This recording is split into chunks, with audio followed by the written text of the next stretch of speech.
Hello viewers, এতদিন অনেক কিছুই দেখিয়েছি আপনাদের। তবে আজ এমন কিছু দেখাবো যেখানে আমার ছোট্ট একটা সাকসেস আছে। আশা করি আপনাদের ভালো লাগতে পারে। তাহলে শুরু করা যাক।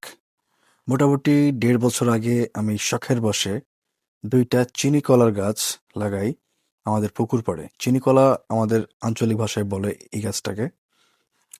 নানা রকম কৌতূহল কাজ করছিল লাগানোর পরে যে গাছগুলো বাঁচবে কিনা, ফল আসবে কিনা, ইত্যাদি ইত্যাদি। আনুমানিক ৩ থেকে ৪ মাস আগে আল্লাহর অশেষ রহমতে আমার কলা গাছে একটা কলার মোচা দেখা দেয় এবং সেটি একটু একটু করে বড় হতে থাকে। আমি প্রতিদিন এই কলার কাঁদির দিকে তাকিয়ে থাকতাম যে কতটুকু বেড়েছে। এমন করতে করতে আজ সেই সময় এসেছে কলার কাঁদি কাটার। তো কেটেই ফেললাম শেষমেশ।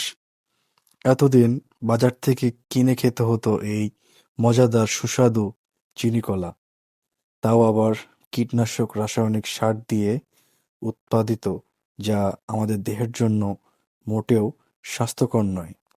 আমি গত ১.৫ বছরে কোনো প্রকার রাসায়নিক সার বা কীটনাশক ব্যবহার করিনি, শুধুমাত্র জৈব সার দিয়েছিলাম। তাই সিদ্ধান্ত নিয়েছি এই নির্ভেজাল অর্গানিক কলাগুলো আমার সাধ্যমতো কাছের মানুষগুলোকে সাথে নিয়েই খাবো। আর হয়তো ভাবতে পারেন যে সামান্য কলার কাঁদি নিয়ে এত কথা কেন বলছি। আসলে এটাই প্রথম আমার হাতে লাগানো একটা ফলের গাছ, আর আমি সাকসেস হয়েছি। তাই আমার এই খুশির মুহূর্তটা নিজের মধ্যে সীমাবদ্ধ না রেখে ভাবলাম আপনাদের সাথেও শেয়ার করি। আমার এই ছোট্ট সার্থকতা নিয়ে অবশ্যই এক লাইন লিখে যান কমেন্ট বক্সে। ধন্যবাদ সবাইকে।